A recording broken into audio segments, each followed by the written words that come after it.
The one that converts to Islam embraces the folds of this faith because they choose to voluntarily submit and surrender to the will of God in exchange for the ultimate acquisition of peace and contentment in this life and in the hereafter. The one that is converting accepts the Islamic belief that in order to achieve true peace of mind and surety of the heart, one must submit to the ultimate creator, the one true God, and live according to his divinely revealed laws. The one that converts comes to the understanding that no one is worthy of his worship and veneration except the one true creator, the creator of this world and everything it contains. He realizes that the only true purpose of his life is to find God, build a relationship with him, and follow his commandments. The one that is converting comes to the realization that God the Almighty would not leave him or her in the darkness without showing them and guiding them regarding the manner in which he wants them to live. To this end, he, God, chose messengers and prophets throughout history to send to different nations at different times to communicate his message to humanity, to demonstrate how one should live and to teach mankind about himself.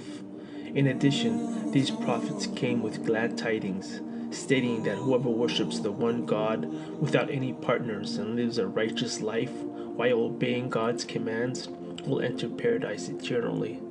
And whoever worships anyone other than Allah and does not follow God's commandments will enter the hell eternally. Islam is not a new religion, but rather embodies the eternal act of submitting to the will of God. It is, indeed, the only acceptable religion in the sight of God.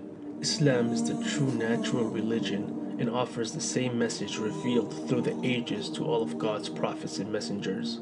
The one that is converting realizes that Islam will change his or her life for the better, and that Islam will provide the light to guide them in their life as well as grant them true salvation from the eternal hellfire.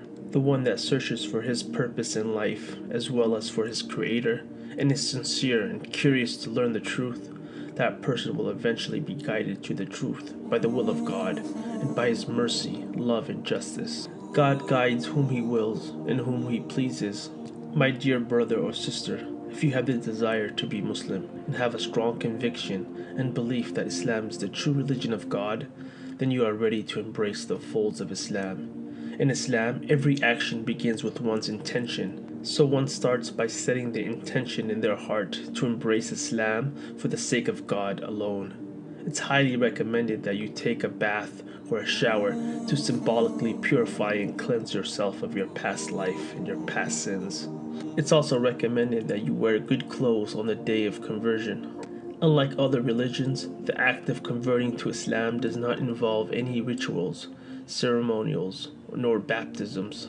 All the one has to do is to declare the testimony of faith, which is known as the Shahada in Arabic, or the Declaration of Faith in English, which is the first of 5 pillars of Islam. These 2 statements encapsulate all of the beliefs of Islam. أشهد أن لا إله إلا الله وأشهد أن محمدا عبده ورسوله. I bear witness that there is no deity worthy of worship except Allah, and I bear witness that Muhammad is his servant and messenger. One can simply state this phrase in privacy by himself, or can do so in public with witnesses, especially those who could help them pronounce the wording in Arabic accurately. The testimony of faith is recommended and often done publicly in a mosque or gathering. One testifies, acknowledges, and expresses that he or she is fully convinced, with no doubt, that there is no deity worthy of worship and veneration other than Allah. Allah is the unique name of God. One acknowledges that there is only one God who is the sustainer, the creator, who is in control of all matters and all things, who has no partners, no children, nor associates. He is the Most High, most merciful, all-knowing, all-wise, all-seeing, all-hearing. He is the first, he is the last. One also testifies and acknowledges that Muhammad, peace and blessings be upon him, is the last and final messenger of God, who was sent to relay the same general message as the prophets before him. He is the best example and role model for humanity, a slave and a worshipper of Allah, and should not be wrongfully worshipped like past prophets, who were only human messengers of God and not God himself.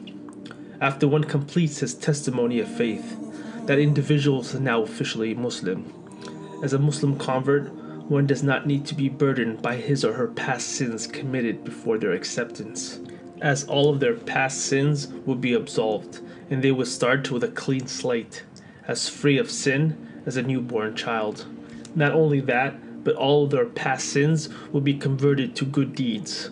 One should attempt to the best of his ability to keep his slate clean as much as possible, and do as many good deeds as he or she can. The new convert should make a lot of supplications to God, asking Him to continue to guide him or her to the straight path and lead him or her to paradise and everything else they desire, in this world and beyond. After the conversion process comes the time to start gradually learning more about Islam and practicing it by performing the 5 mandatory ritualized prayers that Muslims perform daily. A new convert should not try to learn all aspects of the faith at once, as they may end up feeling overwhelmed. Instead, one should continue to learn and grow his faith over an extended time period. It's highly recommended that the convert finds a local mosque or a local Islamic community and attend gatherings, seek Muslim support, and make new friends. One should also start to give charity and fast in the month of Ramadan, both of which are mandatory upon every Muslim. For people still unsure as to whether or not they should convert to Islam, they can pray to God without specifically naming Him. Just pray out and say, "Oh, you who created me, please guide me to the truth." Also, continue to research and look further at the overwhelming evidence and proofs that Islam offers to affirm its existence and validity. Do not procrastinate and do not take this matter of faith lightly, as you are not guaranteed tomorrow.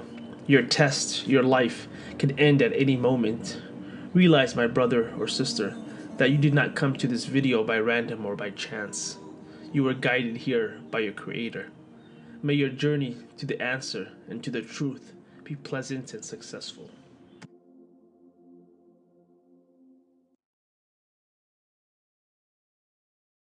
Our Prophet narrated, "Whoever guides another to a good deed will get a reward similar to the one who performs it." So please like, subscribe, and share this video. Assalamu alaikum.